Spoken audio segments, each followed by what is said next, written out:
Hi guys, this is Dr. Aeronautics, and well, I finished school for this semester. Still have summer stuff to deal with, but that is only not that much. So hopefully I'll be able to get lots of good quality videos out to you. There is still work though, but I hope to be getting plenty of videos out. Today we have lined up a XR2 flight to Mars. This is going to be the last XR2 tutorial before I transition to the Delta Glider 4 tutorial series, which will be a lot less based on the actual where we go and more about, because the XR2 shows everything about where to go, but mainly the maintenance of the vital systems like the computers, making sure that's in check, and the computer and the life support system, as well as the engine systems, the MFD system. There's a whole bunch of power things that you need to worry about. We're using the Falcon skin. So this is a little bit different. This is off of the Raven skin. We're no longer using that. So what we're going to do is first fill the payload bay with an extra bit of payload,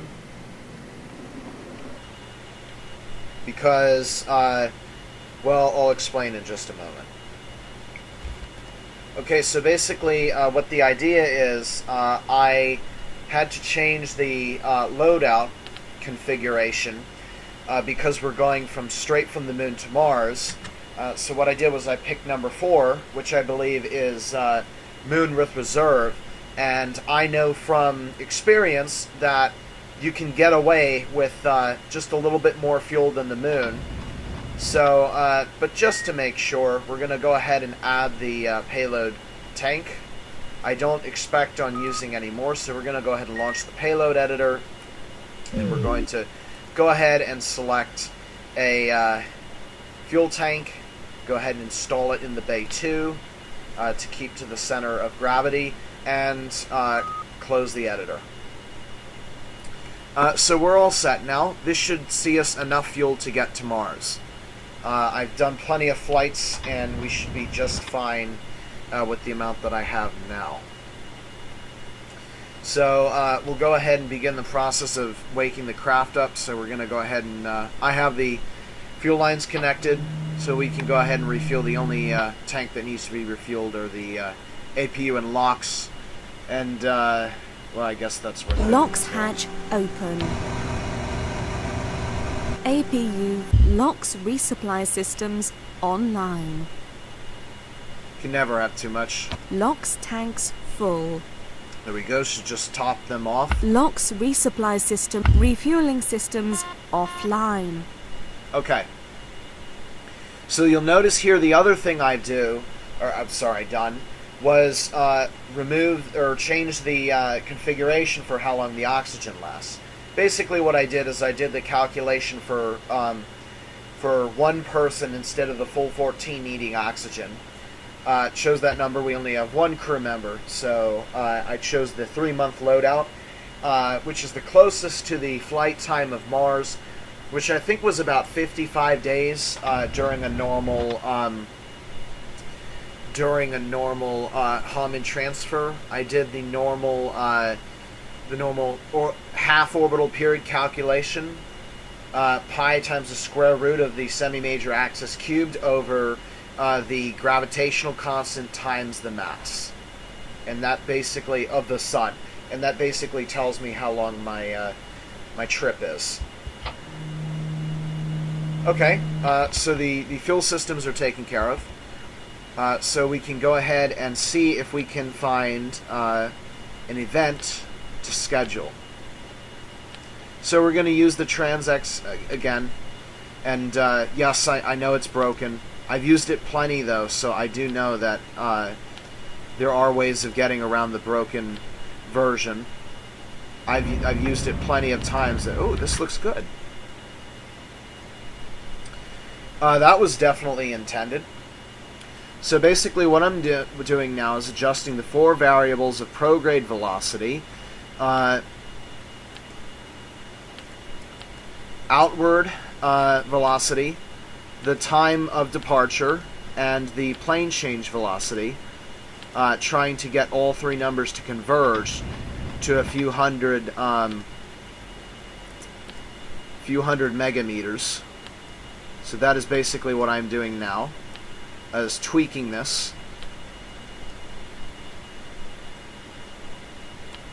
So it looks like in this case, the best solution is going to be a plane change.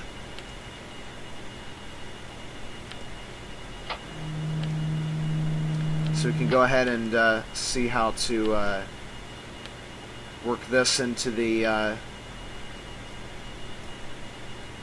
system. Oops. Overshot there.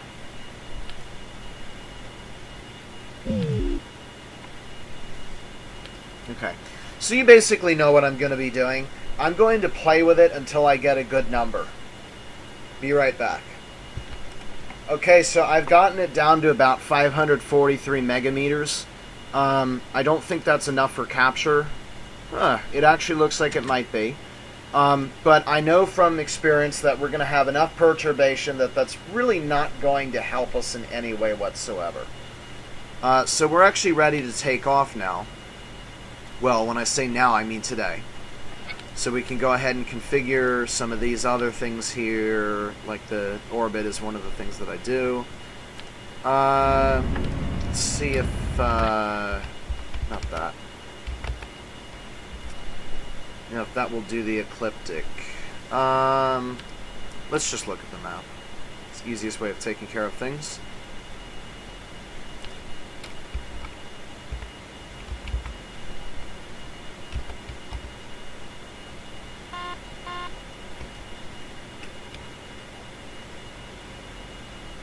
Okay. Well, it's the 16th of March, which means we're at an equinox. And, well, that pretty much means any time is fine to take off because the day-night variation here is pretty much equal. But if there is any time to take off, it's actually just about now.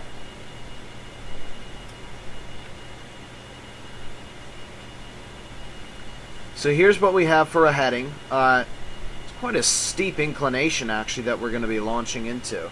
But there is a lot of plane change associated with our flight. We're actually ready to take off like right now because nothing else really happens to help us. So let's configure for Fahrenheit. And we're going to go ahead and start our APU.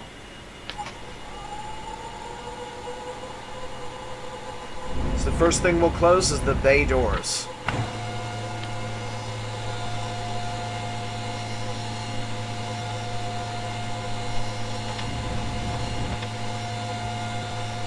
Just caught the field of view, fixing that.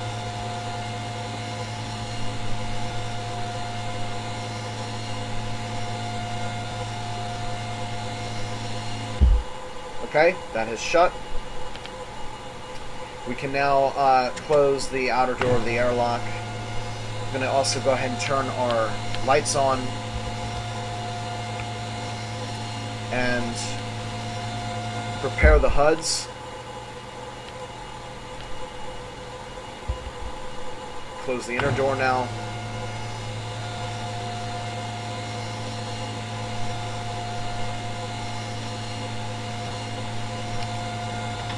And the nose cone. Pitch on. Turn on our air flight control services. Adjust for PIM, or sorry, wow, trim.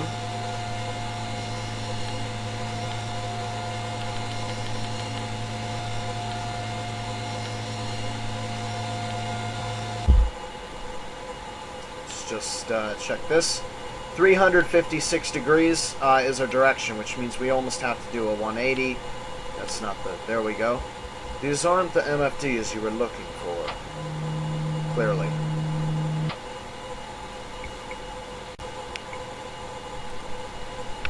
Okay, fuel and LOX hatches are closed. So let's go ahead and shut the cabin hatch.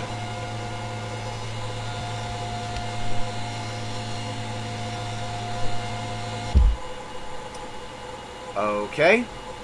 That is shut, and you can see we're not drawing oxygen until we shut the external hatch, which we're going to do now. Using onboard O2. So 356 degrees. We're going to go ahead and do our Warning, re-entry check failed. check because it tells me if there are any doors open. So I can do an external inspection and just double check that indeed there are no doors open, because it won't catch the fuel and locks hatches, and we seem to be all set. So underneath a cloud shadow, we're going to go ahead and perform our getting into orbit routine. So we start by applying full power. 100 knots. V1. Rotate. Pull up on the stick. And we're Lift airborne, off. cutting back to 50%. Gear up. Putting the gear up, and we're going to turn now to 356 degrees. Gear up and lock. Try to do so quite quickly, as we do want to minimize fuel consumption.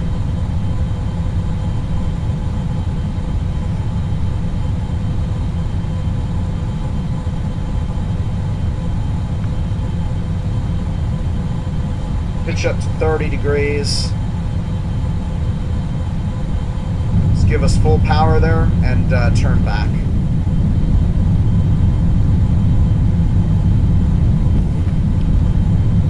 So we're going to hold now 30 degrees. For now.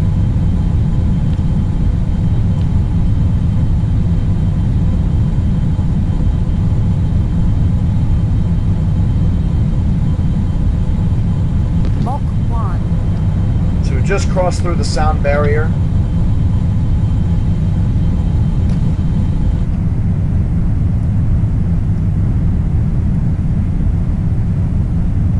That is a nice turn that we did.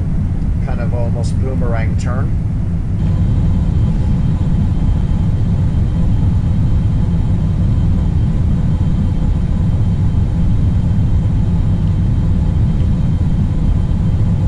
Okay, I'm going to begin throttling back now because I do not want to vault out of the atmosphere as happened last time, because that hurts your fuel consumption.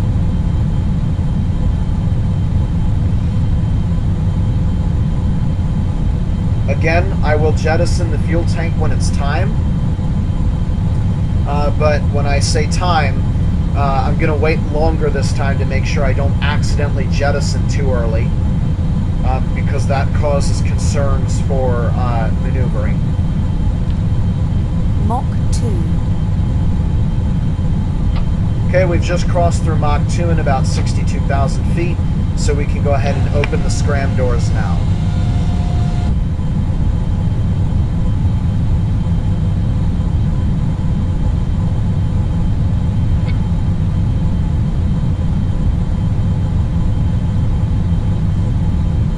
Go ahead and begin cutting down now and applying the scramjet engines. See how they function. They're not quite capable of accelerating the craft, so I'm going to keep on accelerating it a little bit more until we reach that threshold. Mach 3.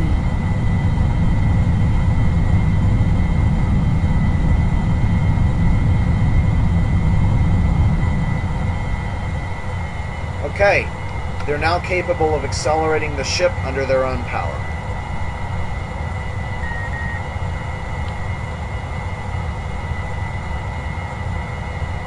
So one of the interesting things about this flight is that I am going to land on Mars like an airplane. Now, this would not be possible in real life, but just as a bit of show, I'm going to land using the atmosphere with the XR2. We're going to land at approximately Mach 4. 1,600 miles per hour, which is why I said it was impossible. So we're going to try and do our best with that.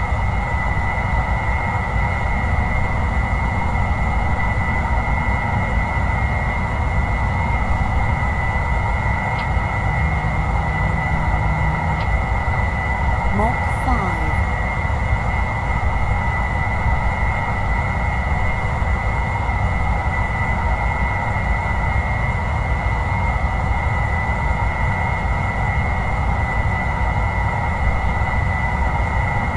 6.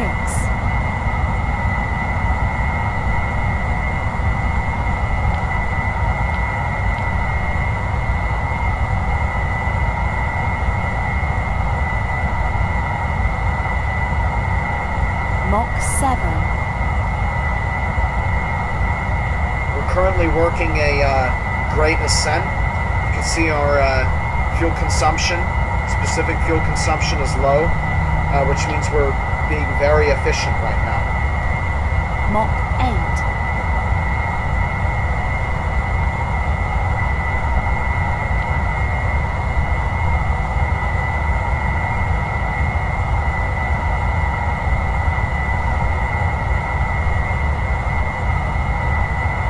Mach 9.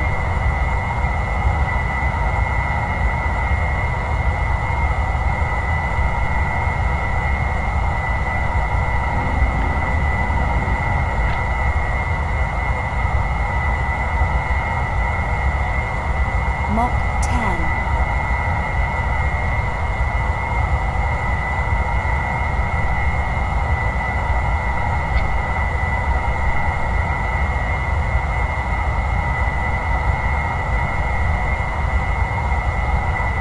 Mach 11.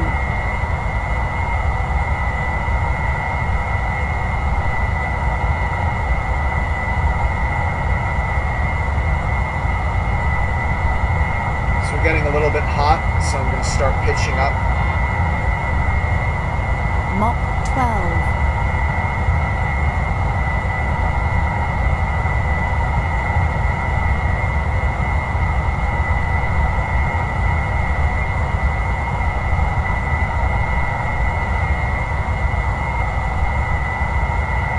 Mach 13. So we can see up here on our mission timer, this will count up in days. Should be about 55 days, I believe, if it's a normal Hamann transfer. Mach 14.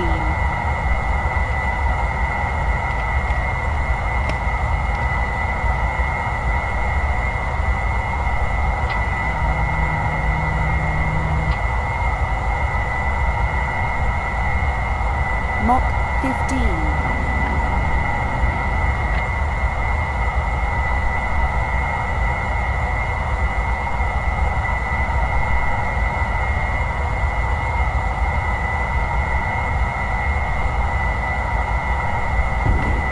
Mach 16.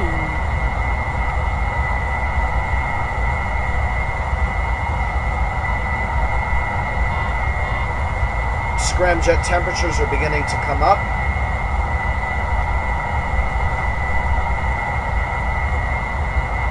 Mach 17.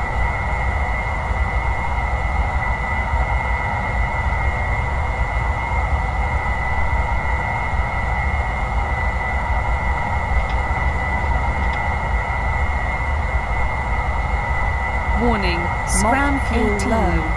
So that's a warning, we're about to run out of our scram fuel. So now what we do is we pitch up a lot so that we get pushed out of the atmosphere. I'm going to begin cutting down now for it to be cut off. Warning, scram fuel depleted. And that is the end of the Information, scramjets. APU fuel 90%. So I'm closing the scram doors. They're useless now. We're 100% out of fuel. 19.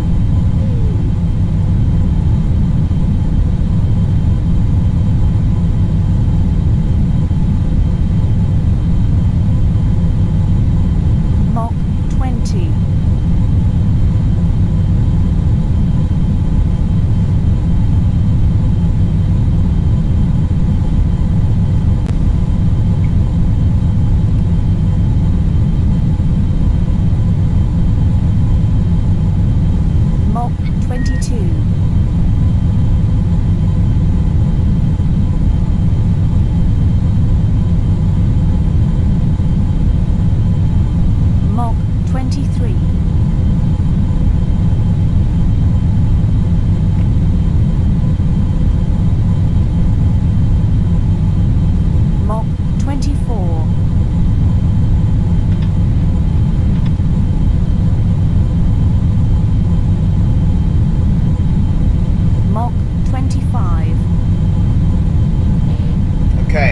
bay just emptied out, so we're going to jettison whenever we have the opportunity.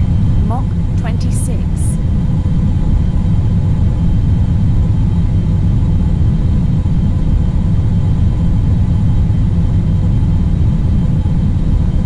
Mach 27 plus.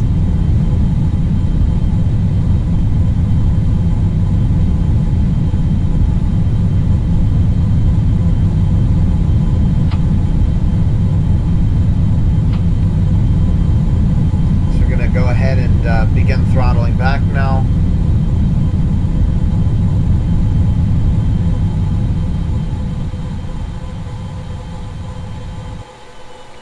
Main engine cutoff.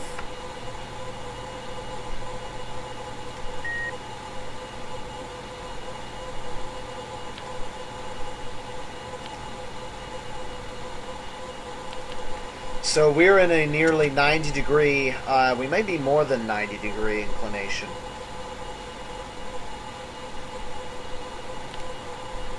Just about 90 degrees.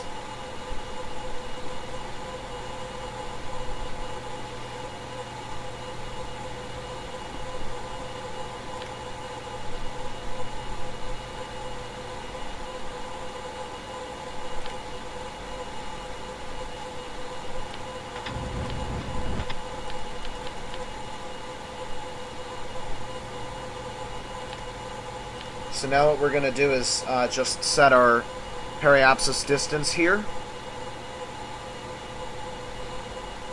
And you can see now the amount of delta velocity that we need to produce to escape. And that would be in about 900 odd seconds, which means now I can do a math calculation while I wait for the pressures to drop. We can see our total ship mass here. Oh shoot! Now I forgot to run the. I forgot to check the power of the. Yay! It's there. Okay, so we have the ratings. So that's 605 kilonewtons. And our current mass is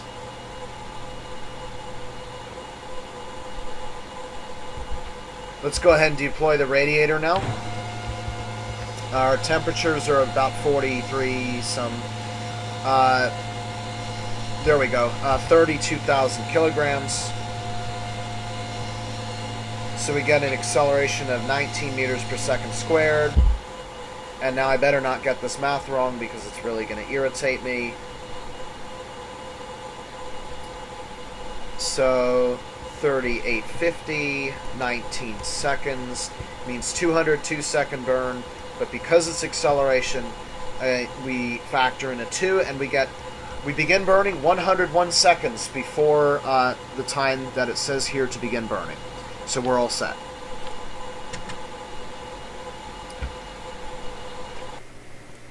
We are currently over northern Canada. This actually looks like Hudson Bay. So this would be Quebec.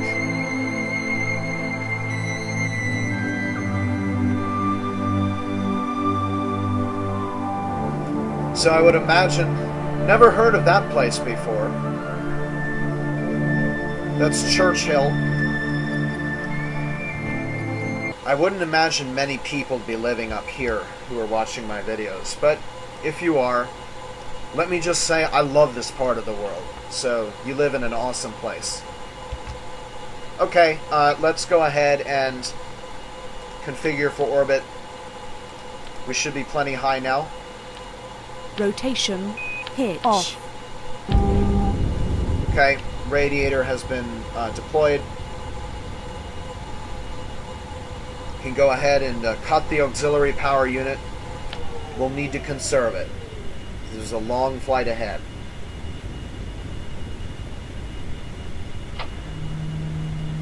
So the North Star should be visible. There it is. We are quickly heading towards the Earth's North Pole, and we'll get a good glimpse of it. At some point, we'll pass the town of Alert, in Canada, which I believe is the northernmost town in North America, but it has not come up over the horizon yet. I believe its latitude is like 84 degrees or something crazy like that. But we need to keep an eye on our ejection, and now I need to do some calculations as to when we eject there. So I'm going to go ahead and drift out of the atmosphere before we jettison, because we can jettison whenever we want to. And I will go ahead and pause the video while I do that math. So be right back. Okay, so by doing a little bit of trig, I found that on the pitch ladder we will need to pitch up to 54 degrees and yaw 7 degrees to the right. And that will produce the desired velocity vector that we need to get to Mars. And that is, again, when begin burn says 101, I think. Yep, 101. So we'll go ahead and jettison now. We're at 220 kilometers, so there is no excuse. If we have a problem again, then it's not us, it's the game. Unfortunately,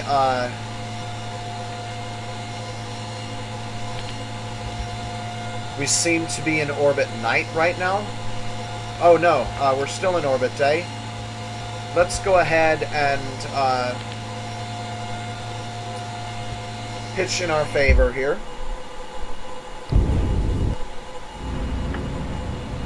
Get the sun to shine on the payload bay so that we can actually see what we're doing. There we go. And now I'm more wary, so let's go ahead and set a delta V of 2.5 meters per second. That will perturb us a little bit, but I really don't care. And we have the payload tank selected. It is empty. It does us no good except holds us down with its massive 355 kilograms. So we're going to say goodbye to it. Payload deployed. There we go. We have successful deployment of payload. So deselect and shut our payload doors. And we can also return to our regular position.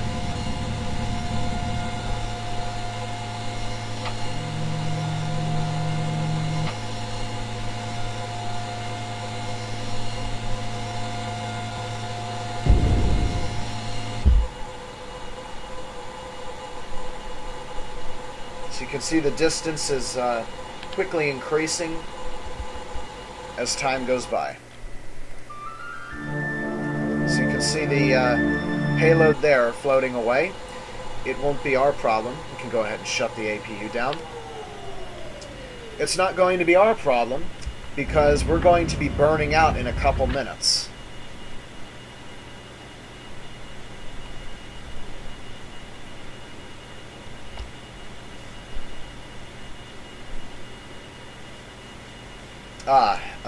I just now realized I didn't factor in the loss of payload there.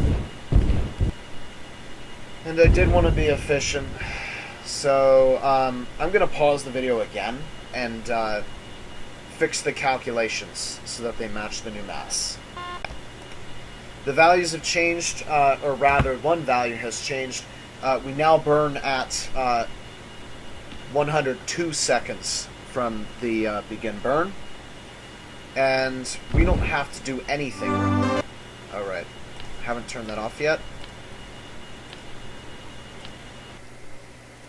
So we're gonna go ahead and go forward. Oh yeah, so there's the North Pole. Just flew over it, and actually we're not gonna go into orbit night because you know what, we will, just not yet.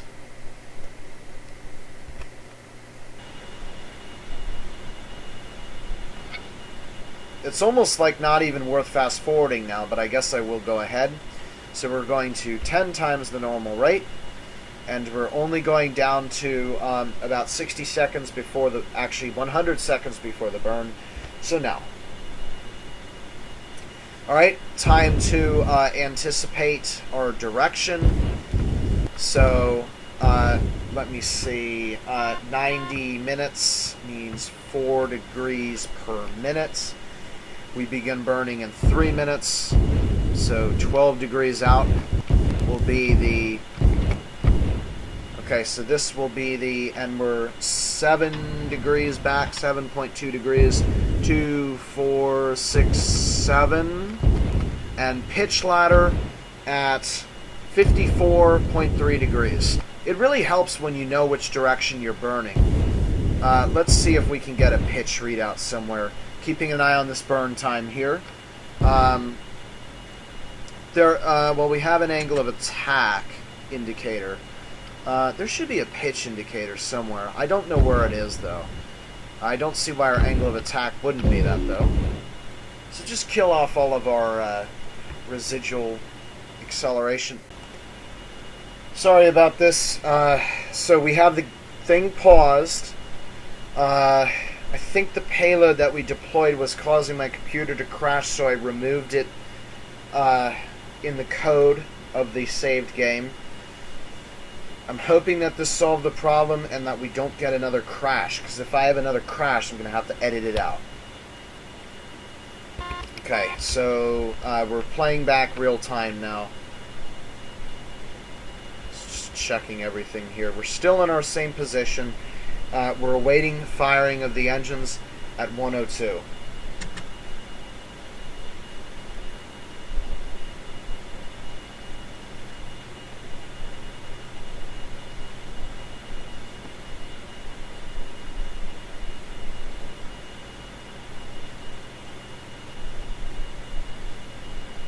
Ten, 9, 8, 7, 6, 5, 4, 3, 2, 1, 0, -1.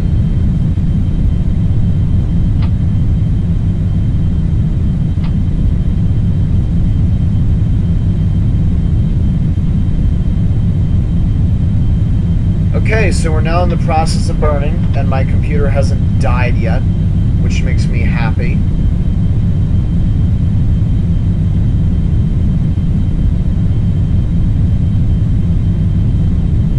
This will be approximately a 3-minute long burn, so that gives me a time to check up on the vital system here, like the radiator and anything else that should be open. Everything seems to check out right now. I don't know what else could have changed through the crashing of the thing multiple times. Just make sure, yes, the coolant temperatures are going down and that the oxygen is still flowing. So we'll just let our orbit progress.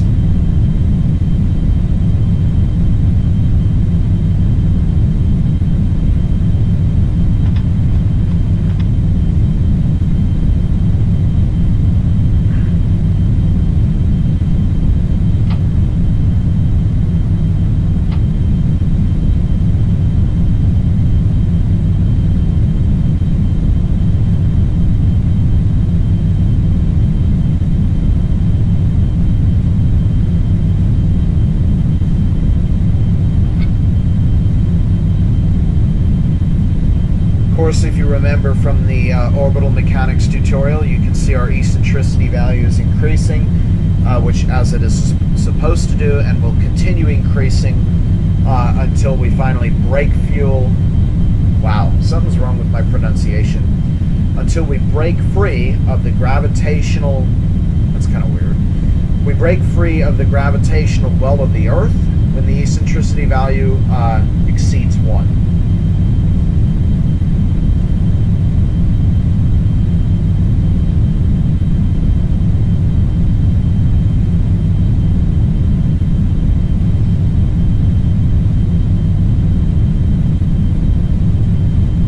See, we are doing a little bit of plane change here.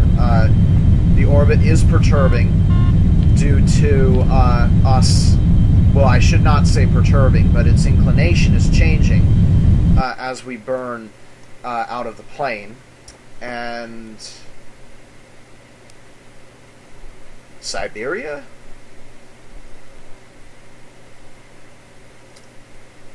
I've heard of some of these names. Oh no, we're actually more like Kamchatka, China. Looks like right now. Yeah, Yakutsk. That would be Kamchatka. Actually, this might be Mongolia that we're over right now. But I'm pretty sure we're going to pass into China soon.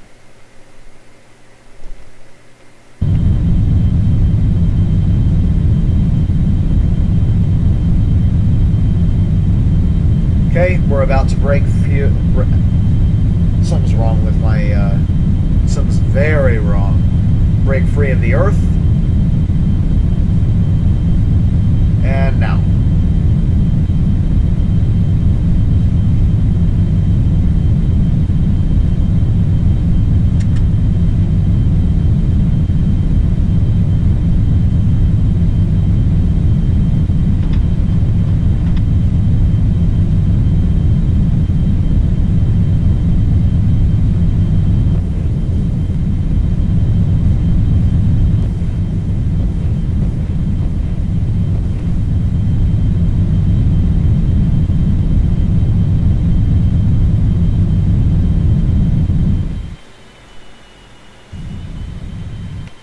That's the end of the burn.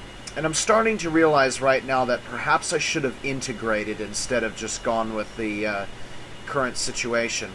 Because now we're probably going to have to deal with a... yes, we will have to do a mightily big mid-course correction. But again, look at how much fuel we have. We're almost done. And we still have a huge... I think the... configuration that's for Mars is for Mars and return. Let's go ahead and revert to prograde, and we're going to wait until we get fully ejected from the Earth before we start messing with the orbit again.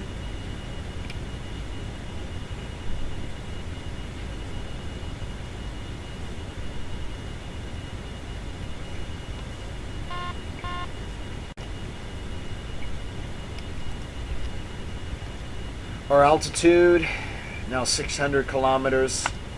Shut our lights off.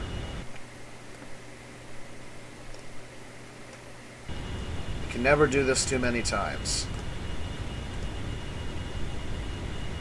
I'm hoping Orbiter 2014 won't cause me such problems. But in the sake of time, we're going to go right to 10x, and we're going to be able to see the sunrise over... Southern Asia. Or actually, we're on the complete opposite side of the Earth, so we actually won't see the sunrise over Southern Asia, but rather more like Australia, South Indian Ocean.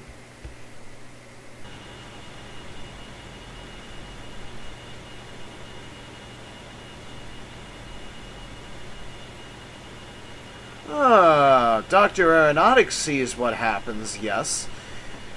So, here's what happened. I got the quadrant wrong. So instead of burning up plus 54 degrees, should have burned minus 54 degrees. And now I have to think of myself, now how did I miss that? And I guess the answer is I just really didn't consider it. Kind of stinks getting things off by a quadrant, because that's terrible wasted fuel. But, I mean, if this was a real space mission, like our Norsden Lantaniso episodes, we would have done this calculation at least 4 times, and we would have created plenty of abort orbits and early offs and a whole bunch of other stuff that we can do in case something goes wrong. And in this case, I think we'd probably just want to ride the orbit around until we get back to the Earth and abort the mission there. We're going to go ahead and go to 100 times the normal rate. And there, the sun is rising over the southern Indian Ocean. Wow. Really far south, almost Antarctica. In fact, yeah, there's the South Pole.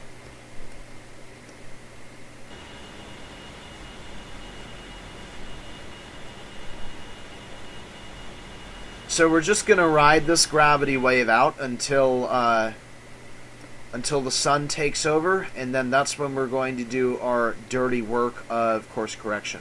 Let's see if we can find Mars without the planetarium mode, because I need to get in the habit of doing this if I want to do it right.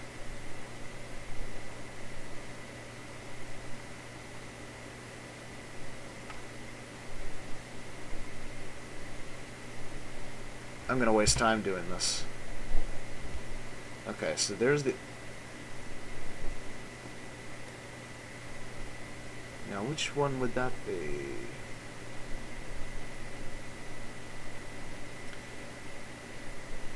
I'm going to say that's Mercury. Yep. So then Mars would be somewhere further along here-ish. Oh my gosh, it's actually quite bright. I've never seen it that bright, actually. Good thing we're launching out of the plane, because the moon is in a position that could actually threaten us if we weren't launching out of the plane. And here is a panoramic of Antarctica.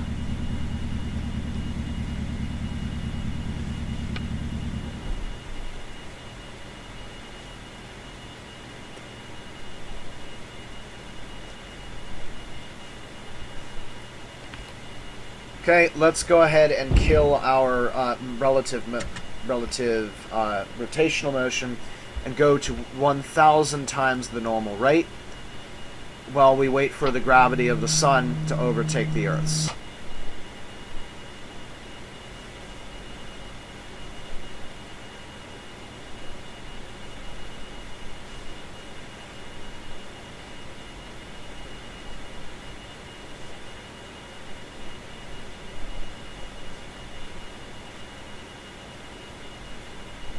We need to do this as quickly as possible after leaving the Earth's gravitational influence, because the further away we go, the further away we will be from the node, and the further you are from a node, the harder it is to change the inclination.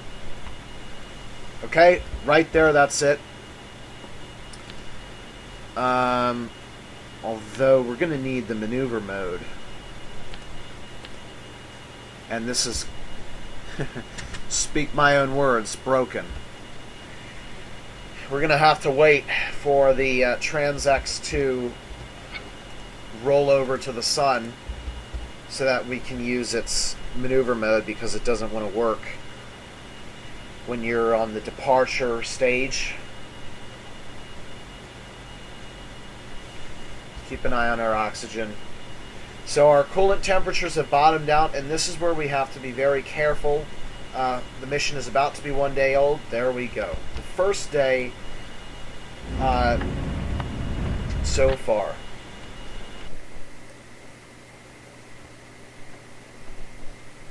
There is the Earth, and the moon should be...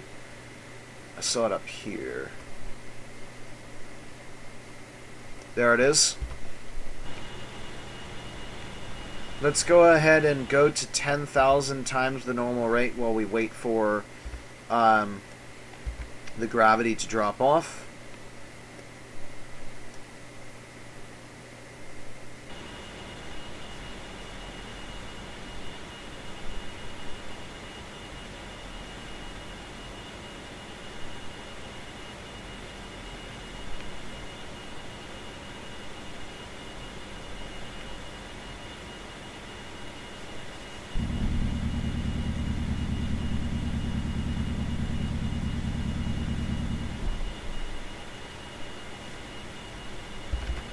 There, it's done it.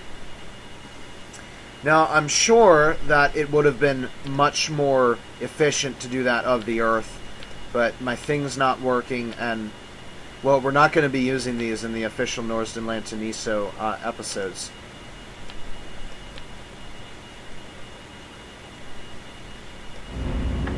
We're actually not that far off.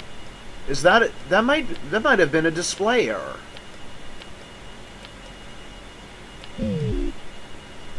Okay. It doesn't seem like we actually messed up. Let's go ahead and pause the video while I work out a solution for a mid-course correction. Okay, so we've got a solution now that should put us about 600 megameters from Mars, which is plenty close enough to capture.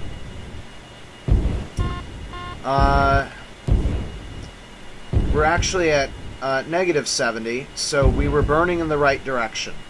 It's just a little bit of pointing loss. Probably errors due to the fact that my computer was crashing or something.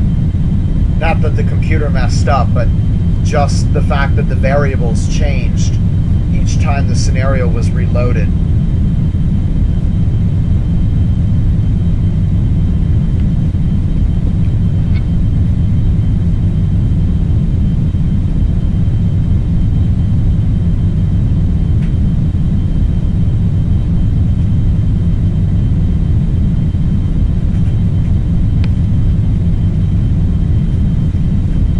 In the interest of time, I'm going to stop the video during the cruising phases and only show the events, because with all those crashes, hopefully there's something that I can edit out, because that takes up lots of time.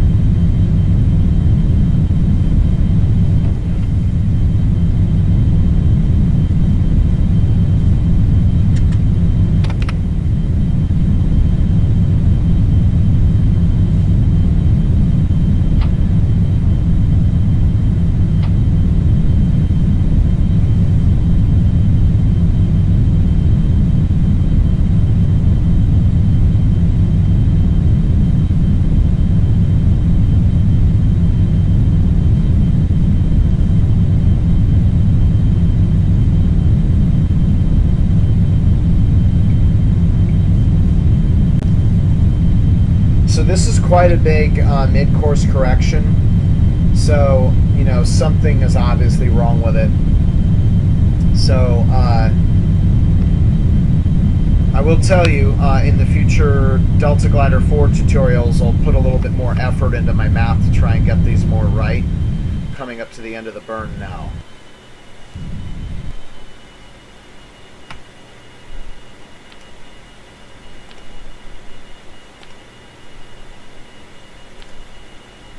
So we did even better than that, 672 megameters. And generally, as you progress through your orbit, it gets closer and closer to actually converging. I know a lot of times, especially for the gas giant planets, when you get near them, they pretty much pull you in.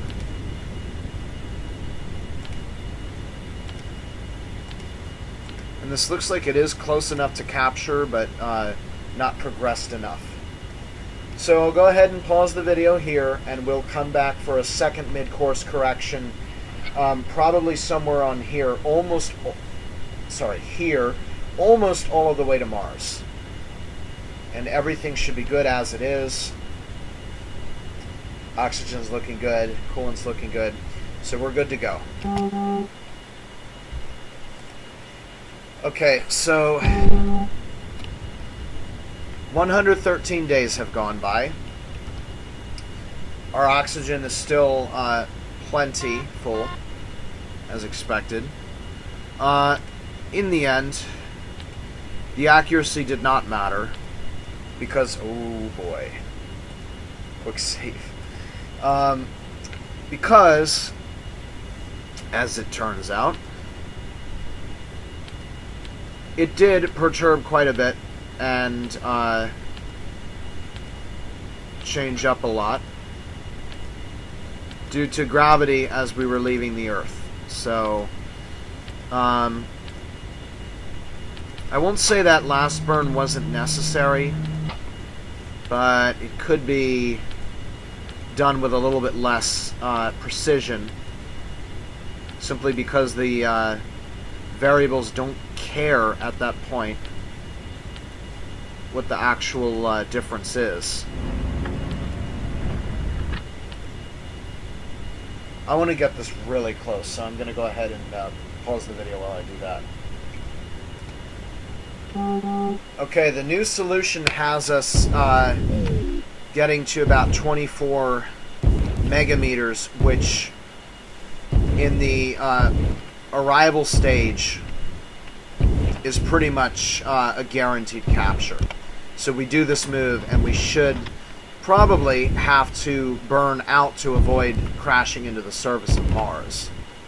But at that point, we really don't care.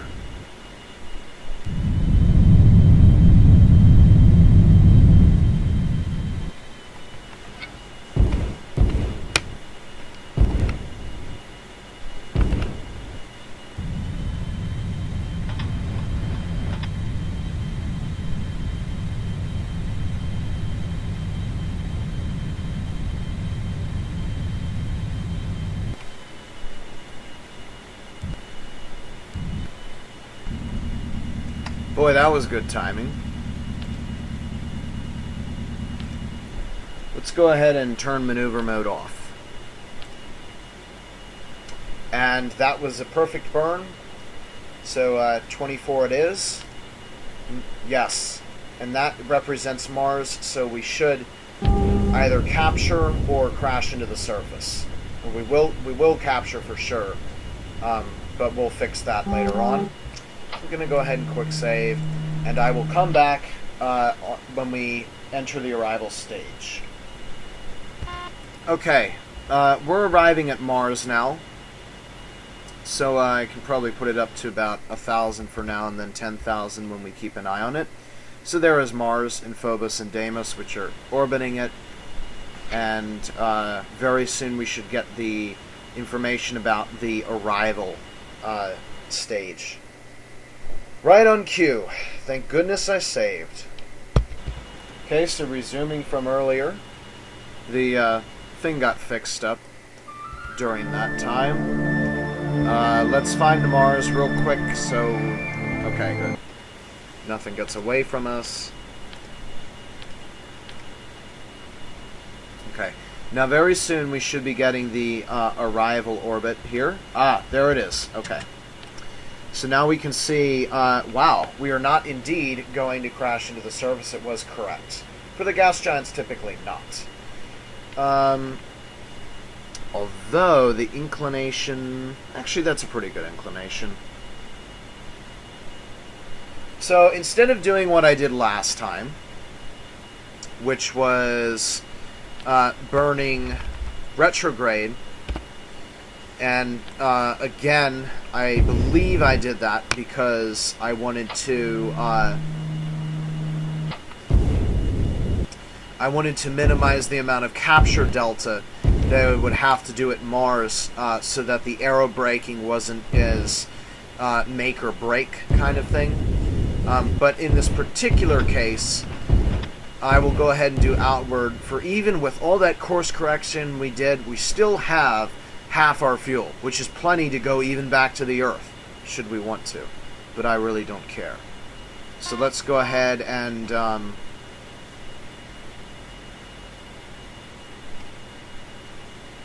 yeah, before I waste fuel, let's go ahead and open up the retro doors so that we can do a retrograde burn here. And what we're going to do, there's Mars, is lower the altitude by burning backwards. Funny though, it kind of looks like the map is backwards.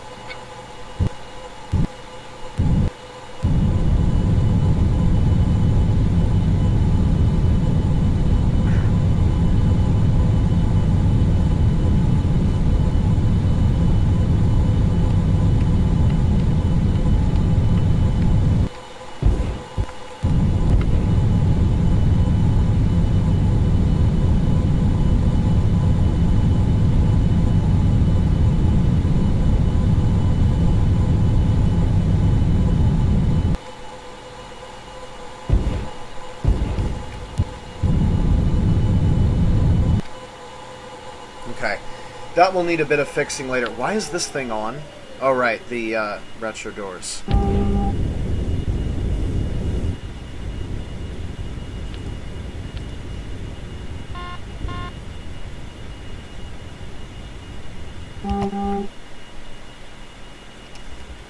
go ahead and save again. Depending on how our approach looks, I may or may not stop at Olympus Mons because it is fictional and they don't even have a runway. So it's kind of like, well, what's the point anyway? So if the approach looks good, we'll go to Olympus Mons. If not, we'll just ignore it and land wherever the heck we are coming into.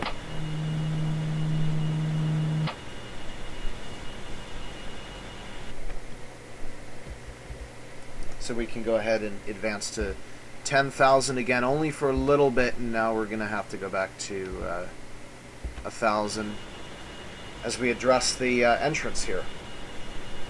And now I have to do the deceleration math. So the video will stop again while we continue cruising in at 1,000 times. So Mars nearly got away on me. The squared effect of gravity began taking effect, and we started drawing in very, very quickly. So we are very close to Mars right now, and I know exactly what we need to do now. We need to make about 3,000 meters per second retrograde burn, or we could get it all for free by aero braking. So I just want to check out our map and see what that looks like.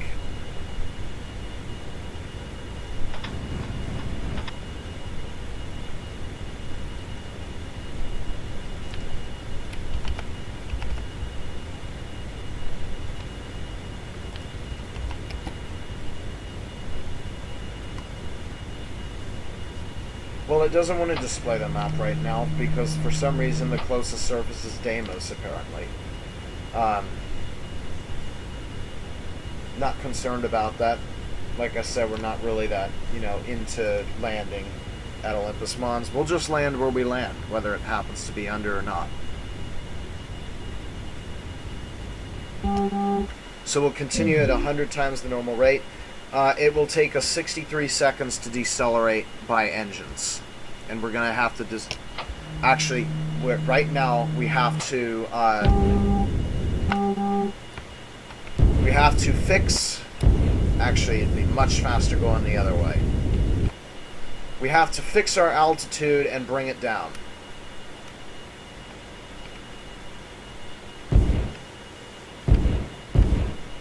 Like I said, we would have to trim earlier.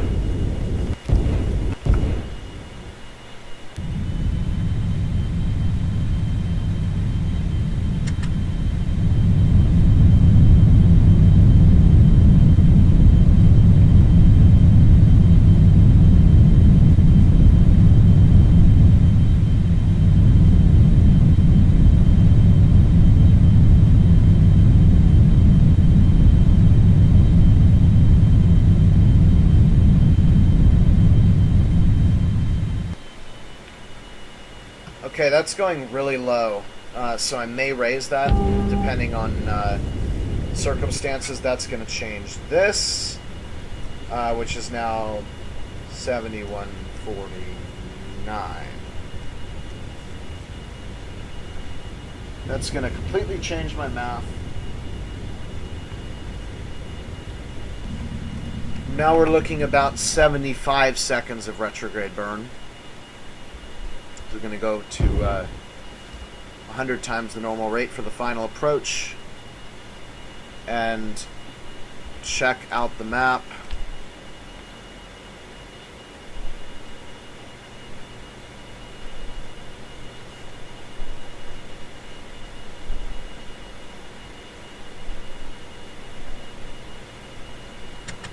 Yeah, that could be good, but I just really want to do a retrograde burn instead of a other one. I know it's not very efficient, but I actually want to lose mass at this point because the lighter you are, the easier it is to land at Mars because the atmosphere is thin. Which means we need to raise the lowest point of the orbit again.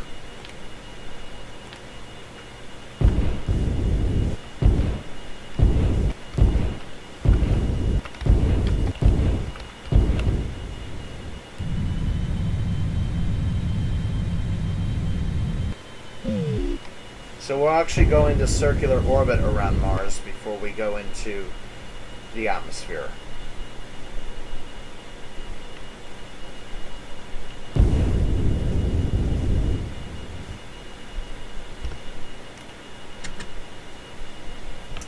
Perhaps it might be a good idea to go ahead and check the atmospheric equation one more time.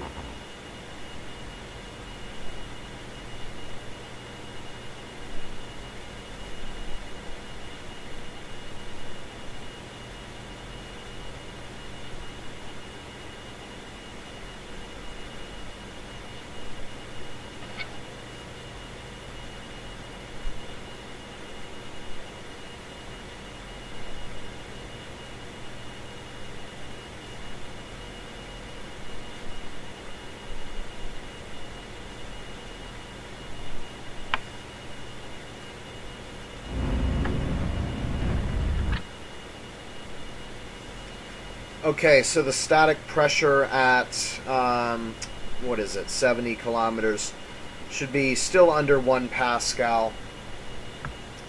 But I almost want to... Oh, here come the high-res textures. I almost want to raise that again. It's kind of high. But we're only orbiting one orbit, so I guess it really... Yeah, you know what? Static pressure, that's... Yeah...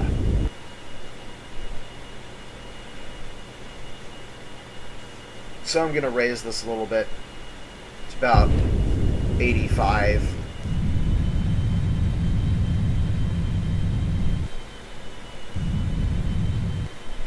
That's good. You see, we still have plenty of oxygen left.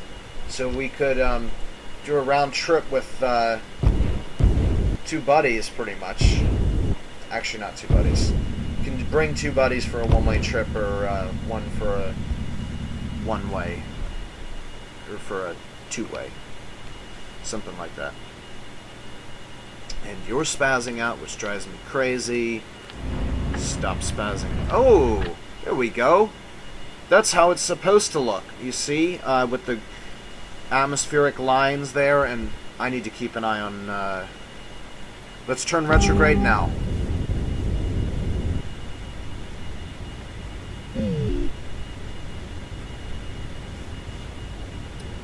Alright, we need to get a countdown to...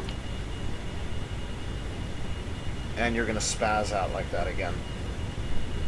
75 seconds is what we need.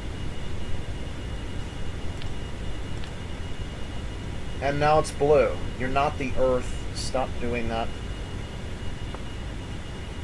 Now I'm going to mess it up again. And now let's see what color it wants to be this time. Okay, now it wants to be Earth. I mean Mars again. So we're going to wait for this to count down to 75 seconds.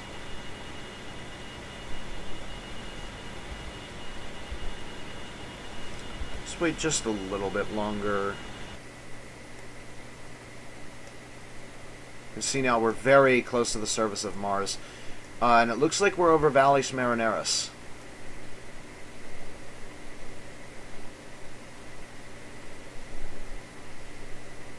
Can zoom. No, we cannot. We have just enough time. Yep, Valles Marineris.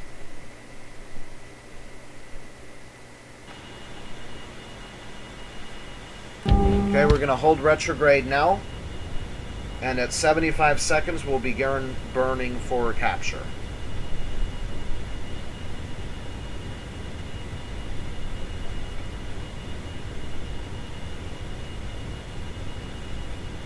Let's bring this up. Keep an eye on it.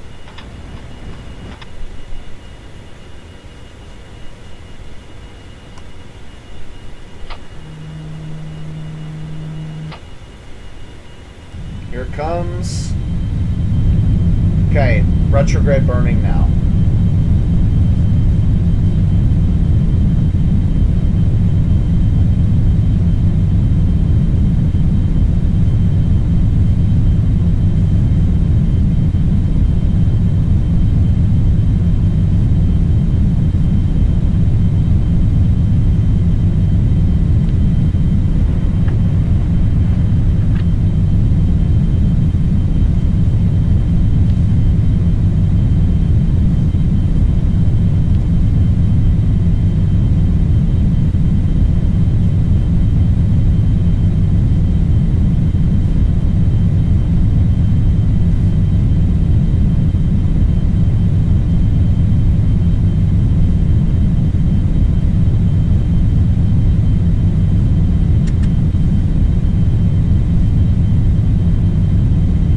now have atmospheric readings from... Sorry about that. We now have atmospheric readings from the surface of Mars. Minus 161 26 Fahrenheit from the data that we have. Mach 25. Wow. We're pulling quite a bit of atmospheric drag. Mach 24. There's capture. Mach 23.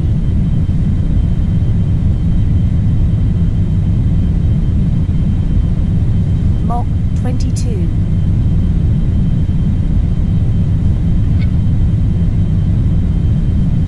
Mach 21.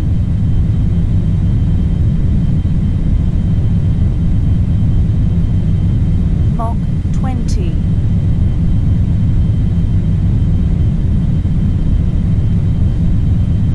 Mach 19. I'm actually going to let us bounce out just a little bit, maybe to about 150 kilometers. Mach 18.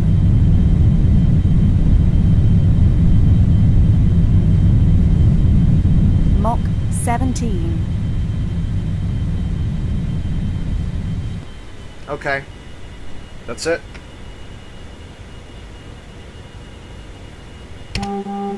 We're in circular Martian orbit.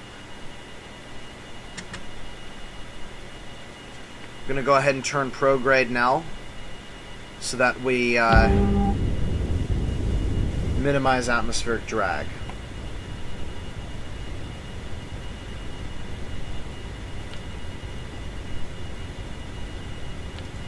So we're at Mars now, so let's switch to my blue HUD that I like, blue color. And let's see what the orbits look like. Yeah, that's just, yeah. I really don't give a crap. We're just going to land like normal on Mars. So here's what I'm going to do. I'm going to stop the video. We're going to pass around the other time. Then we're going to do a circularization. Actually, no, we're going to do a re-entry burn.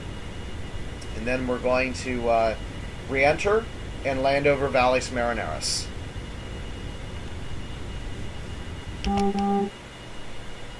In case you were wondering, that's Earth, by the way. Earth and Moon. Earth on the left. And that would be Saturn and Venus and Mercury.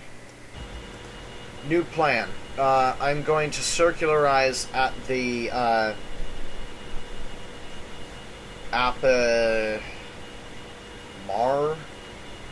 whatever, the apopsis, and then when I get to the daytime boundary, we're going to go ahead and do a retrograde burn, a steep one.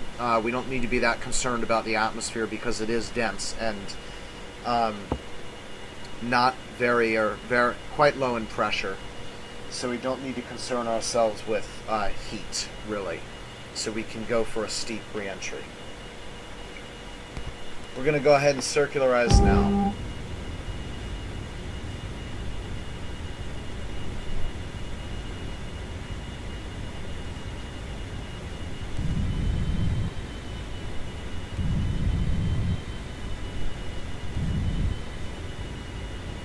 There we go. Done. Alright, we'll come back at the day-night boundary, and that's where we'll do the final burn. Okay, so the sun's rising now. So apparently on the time, I made a syntax error, and it wasn't 55 days, it was like 280 or something like that. So that changed the thing for the oxygen, but for some reason the oxygen also seems to be lasting much longer than I expected it to, or something like that. Okay, we're ready to perform our final retrograde burn. And we'll use the retro thrusters for this. So we can just burn now.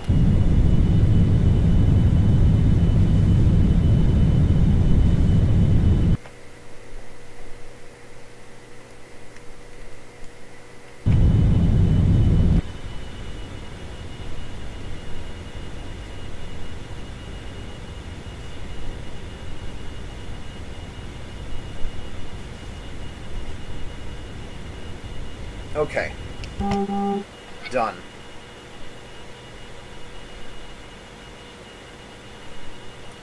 So now it's about getting ready for re-entry, so let's go ahead and ride the slope down. And then when we start getting close, we'll have to start turning the spaceship back into an airplane.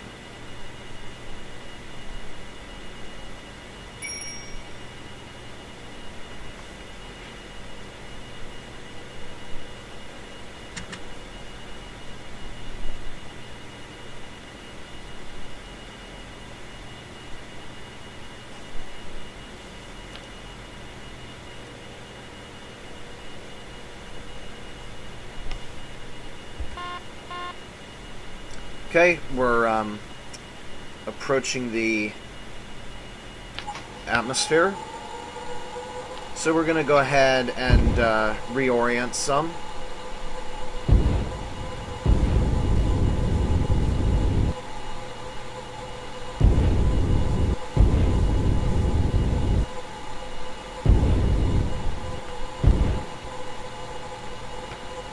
Pitch.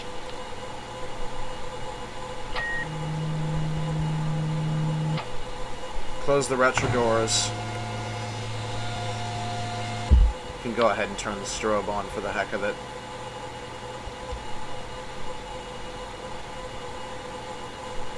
As of right now, I don't think we need to do anything else. So we can just drift down for a little bit and wait some more time before we make the next move. So here's 10 times again.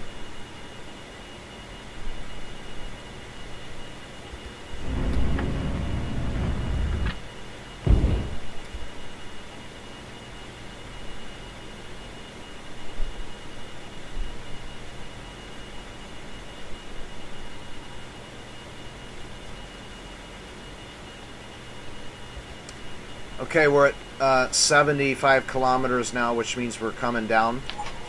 So this is 60 is about where things start to heat up, just like for the Earth. So we're going to go ahead and shut the radiator now. And we're going to set an angle of attack of 37.5 degrees, nose up.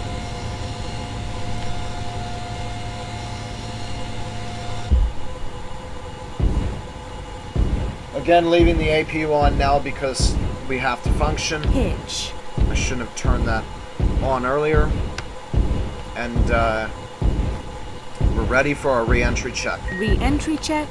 All systems green. So we're all set. And again, we're not concerning ourselves with heat because it's Mars, which means it's cold in the first place.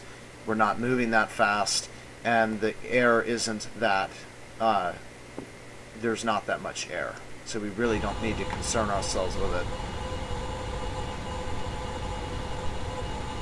More so, we'll need to concern ourselves with the slope, because the reaction to the Martian atmosphere is slow, because the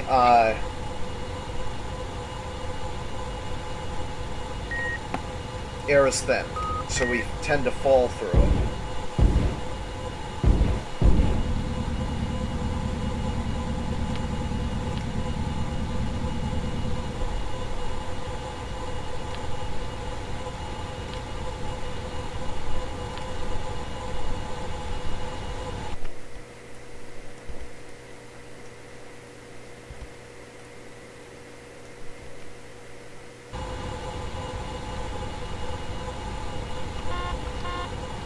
Temperatures look good, oxygen looks good, fuel looks good.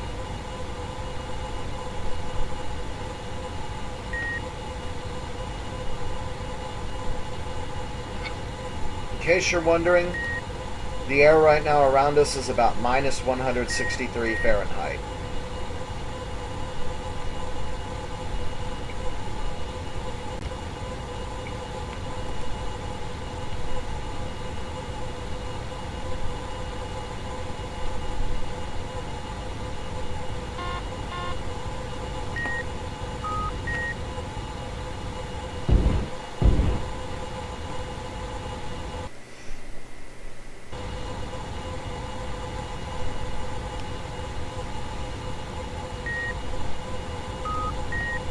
So I'm just adjusting this now to keep the rate of descent within limits.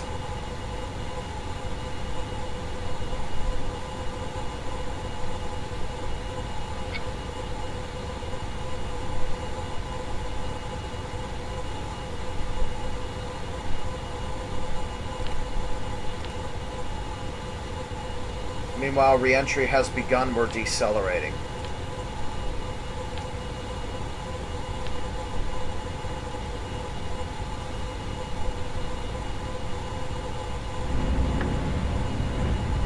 Information. APU fuel 80%. Here's one of Mars's moons, Phobos.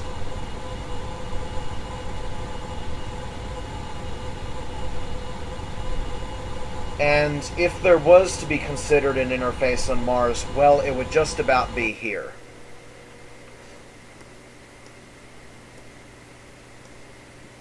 We might see a little bit of plasma on the outside of the craft, but not much.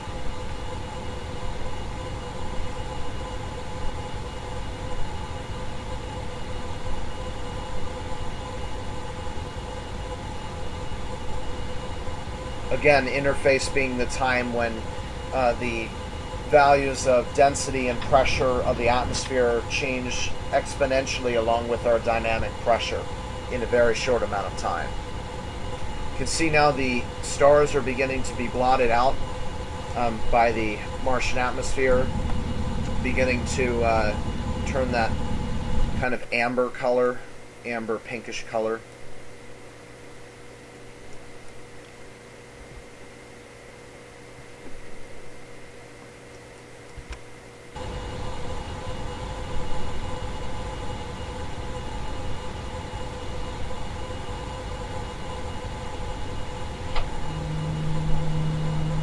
Taking a little bit of time, so I'm going to go ahead and accelerate the process.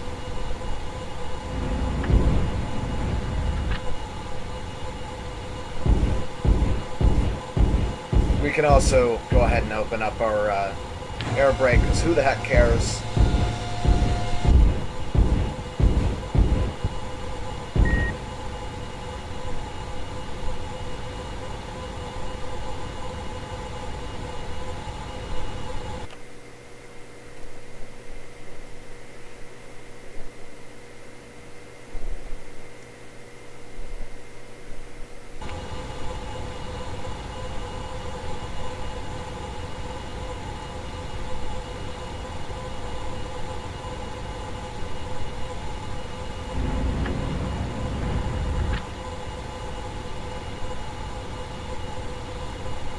And so we're in the slow process of deorbiting. It takes a long time on Mars.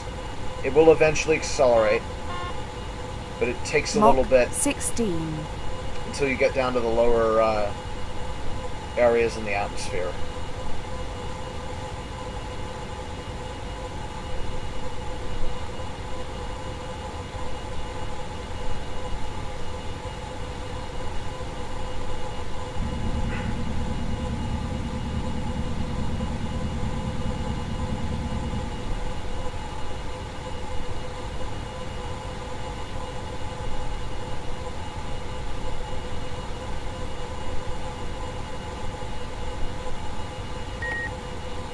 Again, accelerating the process.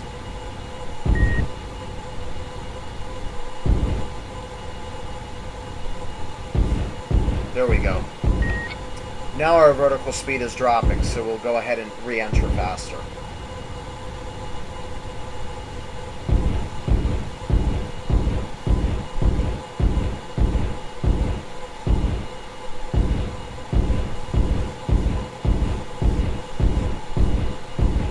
Again, at a higher temperature and quicker deceleration, but who the heck cares? This is Mars.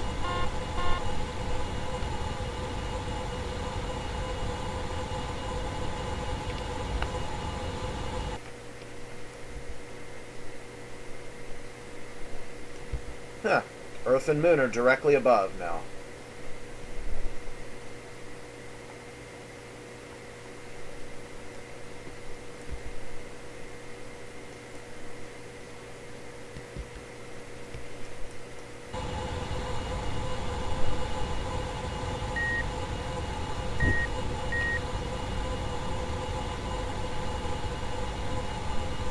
Mach 15.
Mach 14.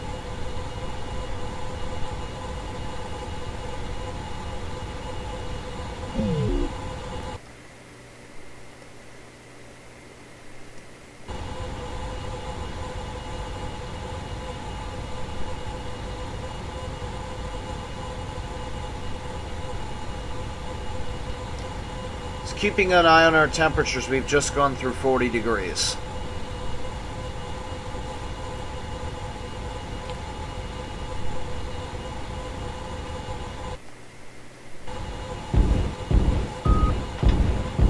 Mach 13. So there's a lot of stuff going on right now. With how we're descending currently.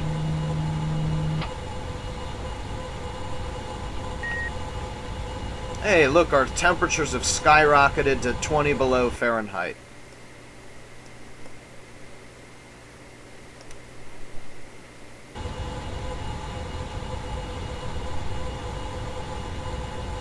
Above 0 Fahrenheit.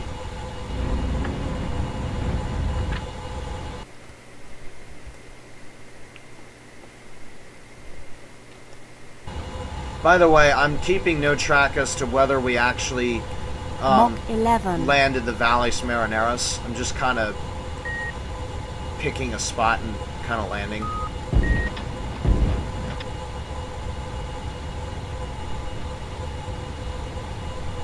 I hear some noise of some dynamic pressure. Can't hear it outside, though.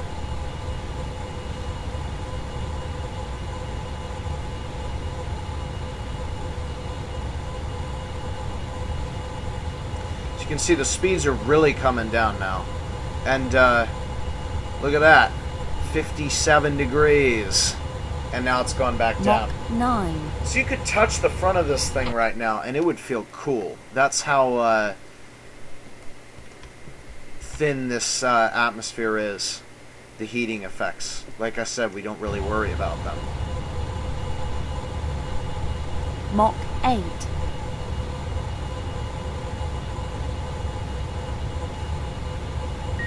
Now this is where we begin to be concerned about the surface. Where it begins to become a problem. We need to keep an eye on the vertical speed, and we can fly Mach like 7. an airplane in Mars, but you do have to be very careful where you do that, and it's just about time now to transition out of the re-entry stage.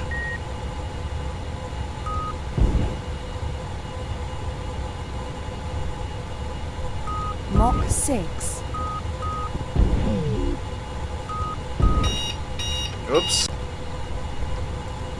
I can tell this one's going to be pretty darn long, unfortunately.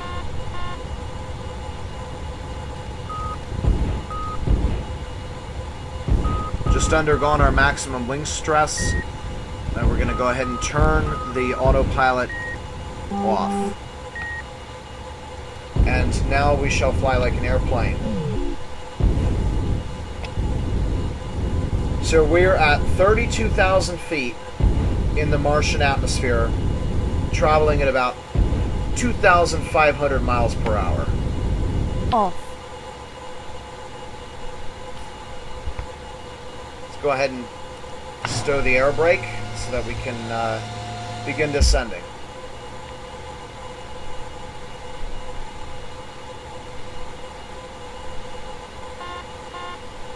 Again, keeping an eye on the temperatures, 44 degrees. And let's establish a nice gentle glide slope that we can work off of. Let's see where we are. Ah. Oh, cool. We're going to land near Tharsis. Just south of RC Amons, which is pretty cool. It's a relatively nice area to land.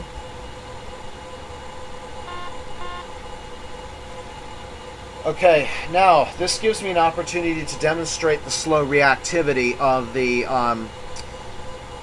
aircraft. Say we were coming in now and approaching landing, and then all of a sudden I realize I need to pull up.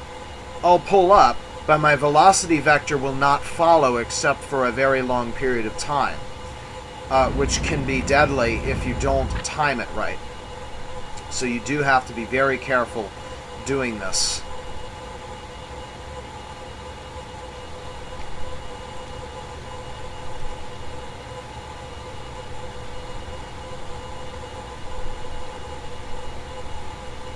Information.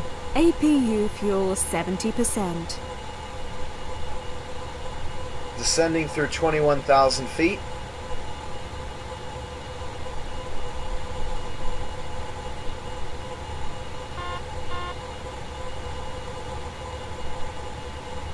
Descending through 17,000 feet. 5,000. 4,000.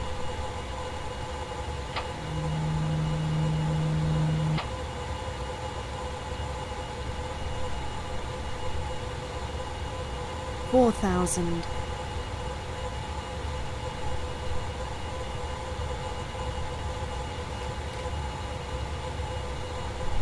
The outside air temperature is now above minus 100 Fahrenheit. 3,000.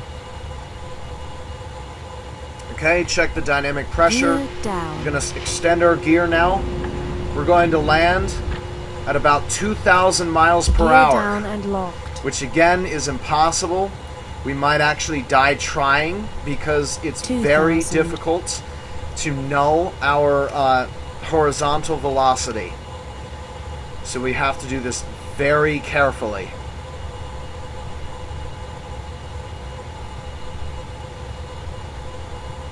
You are cleared to land.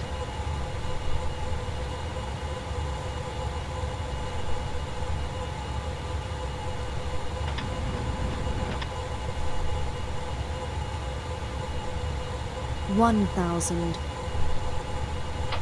900. Just under 3,000 feet. 800.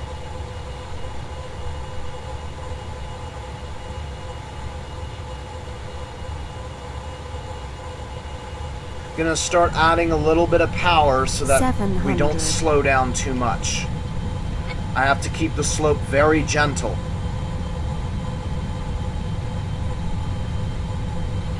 600. Should be able to see our shadow any moment now. But we should not be concerned with that right now.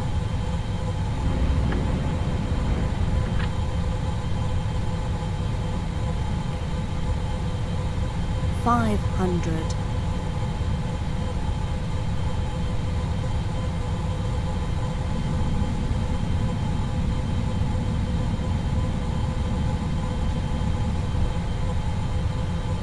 $400.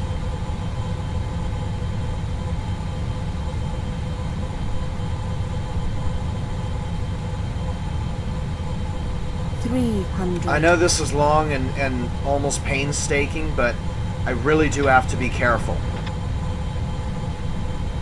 200. Because we are landing at over 2,000 miles per hour.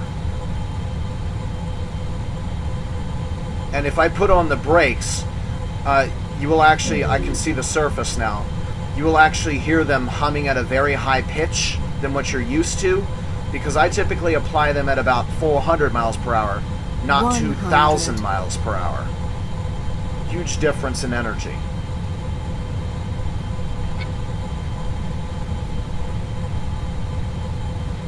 Okay, let's keep an eye on our slope here. Keep that balanced 75. out.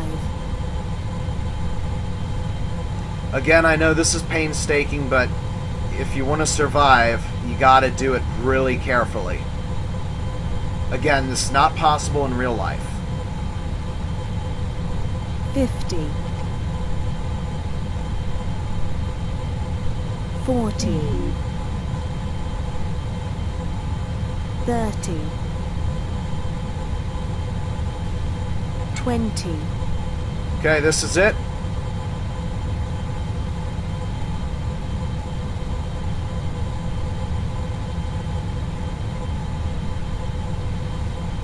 Fifteen. 10. 8. Okay.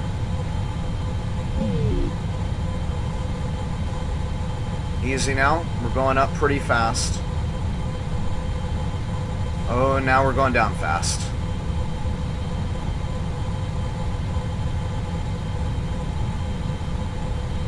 Twenty.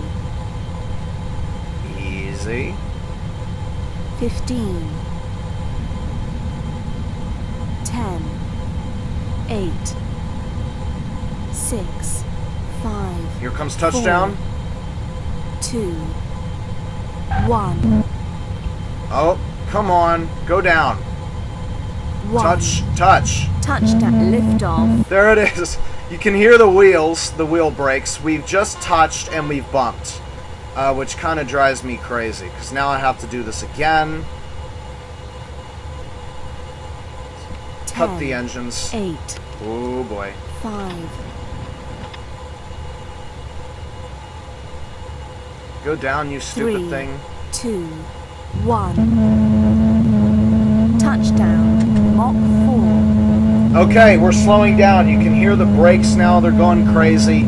You're not supposed to land at 1,800 miles per hour. Matter of fact, there is no pavement in the world that you could land at 1,800 miles per hour at. And I am going to give these brakes a little bit of help out and applying the retro engines to help out with a slowing down. Mach 3.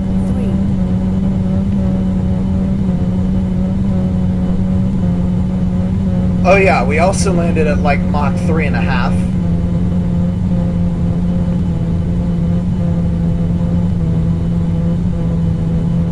Mach 2.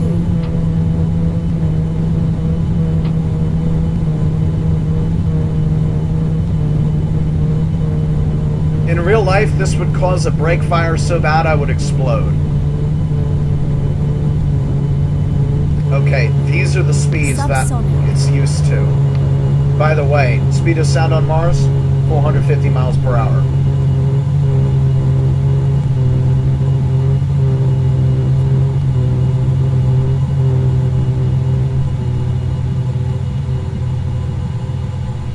Well, now, wasn't that fun? We basically did it. I'm not going to show you how to shut down the craft because I have practically run out of time. We've basically done it. You get the point. We're on Mars. The journey took 232 days. Wheel stop. We've stopped. Hitch. Let's go ahead and open Using up. external O2. Not realistic, but whatever. We just opened up to the External cooling area. online. And now we can go ahead and shut down the APU. So that was a quick shutdown. This is Dr. Aeronautics. And next time is the Delta Glider 4. See you guys next time. Bye.